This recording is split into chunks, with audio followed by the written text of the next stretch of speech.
ఉమ్మడి కరీంనగర్ జిల్లా జమ్మికుంటలో మాజీ మంత్రి హరీష్ రావు మాట్లాడుతున్నారు. లైవ్ చూద్దాం. 100% మళ్ళొచ్చేది బీఆర్ఎస్ ప్రభుత్వం. ఈ హుజురాబాద్ కు కేసీఆర్ గారి ఆశీస్సులతో ప్రత్యేక ప్యాకేజీ తెచ్చి అన్ని పనులు కూడా పూర్తి చేసుకుందాం. కాంగ్రెస్ చేసేదేం లేదు. ఇలా కాళేశ్వరం గురించి కూడా పెద్దలు చెప్పిన వాళ్ళకి బోను గాని అసలు 2.5 ఏళ్ళు అయిపోయింది. ఇవాళ కాంగ్రెస్ పార్టీ మేడిగడ్డ రిపేర్ చేస్తలేరు. మొన్నటిదాకా కొట్టుకపోయిందన్నారు, ఇప్పుడేమో రిపేర్ చేస్తాము అంటున్నారు.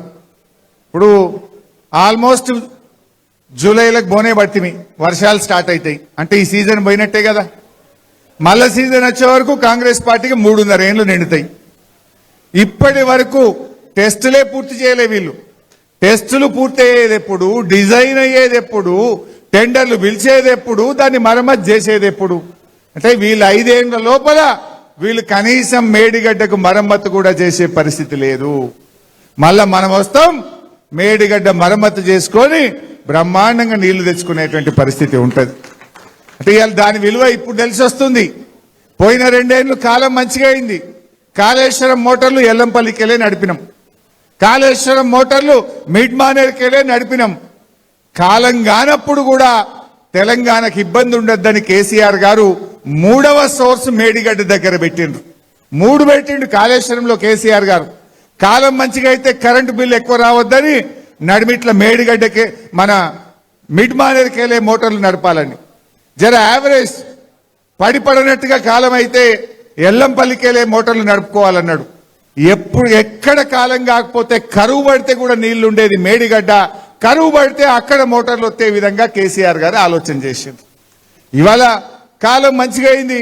ఈ 2 ఏళ్ళు మేడిగడ్డ దగ్గర మనం అవసరం బల్లే. మిడిమానేరులో తినం, ఎల్లంపల్లిలో కాళేశ్వరం మోటార్లు ఒత్తితే బంగారం ఓలే పంట పండింది. హైదరాబాద్ కు మంచి నీళ్లు పోయినాయి, మొత్తం తెలంగాణకు మంచి నీళ్లు పోయినాయి. ఈ తాప కరువు పడుతుంది అంటున్నారు, ఈ తాప ఎలినోనో వస్తుంది అంటున్నారు. ఇప్పుడు కరువు పడితే ఇప్పుడు ఆ మేడిగడ్డ మరమ్మతు చేయపోతుంది. ఇవాళ తెలంగాణ అంతటికి ఇబ్బందే కదా. నిజంగా అది చేసి ఉంటే, ఇప్పుడు కాళేశ్వరం అంటే ఏందో మీ అందరికీ తెలుసు. 3 బ్యారేజీలు, 18 రిజర్వాయర్లు, 17 పంప్ హౌజులు, 16 సబ్స్టేషన్లు, 203 కిలోమీటర్ల టనలు, 1500 కిలోమీటర్ల గ్రావిటీ కెనాలు, ఇవన్నీ కలిపితే కాళేశ్వరం. ఇన్నిట్లల్లా అన్ని బాగానే ఉన్నాయి. మల్లన్న సాగర్ కింద 1,00,000 ఎకరాలు పండుతుంది, రంగనాయక సాగర్ కింద 1,00,000 ఎకరాలు పండుతుంది, కొండపోచమ్మ కింద 50,000 ఎకరాలు పండుతుంది, అంతగిరి పోచమ్మ రిజర్వాయర్ కింద 1,000 ఎకరాల పంట పండుతుంది, మిడ్ మానేరు కింద పంట పండుతుంది, అంతటా పండుతున్నది. ఇవన్నీ మంచిగానే ఉన్నాయి. పోయింది ఏంటిది? పోయిన 3 బ్యారేజీల్లో 1 బ్యారేజ్ మేడిగడ్డ. ఆ 1 బ్యారేజ్ మేడిగడ్డలో 84 పిల్లర్లు ఉంటాయి, పియర్స్. 84లో 2 పియర్స్ కుంగినాయి గంతే. గా రెండింటిని మరమ్మతు చేసే తెలివి లేదా నీకు? ఇప్పుడు వాళ్ళే అంటున్నారు, తమ్మిడి అట్టికెళ్ళి మేము సుందిల్లోకి నీళ్లు తెస్తాము అంటున్నారు.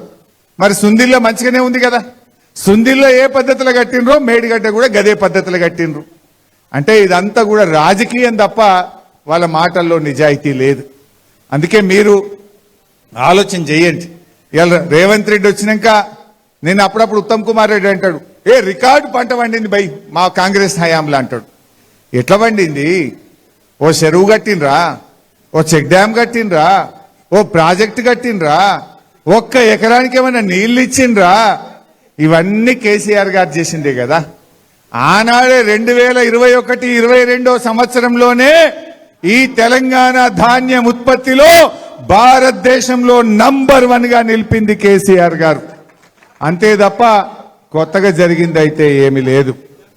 ఇవాళ ఈ రకంగా జరుగుతూ ఉన్నాయి. నేను మీ కార్యకర్తల్ని కూడా కోరేది ఒక్కటే, మంచిగా కలిసి పనిచేయండి, కాపాడుకుంటాం. రేపు భవిష్యత్తు మనదే ఉంటుంది. ఏ కార్యకర్తకు కూడా ఇబ్బంది రానీయం. నాకు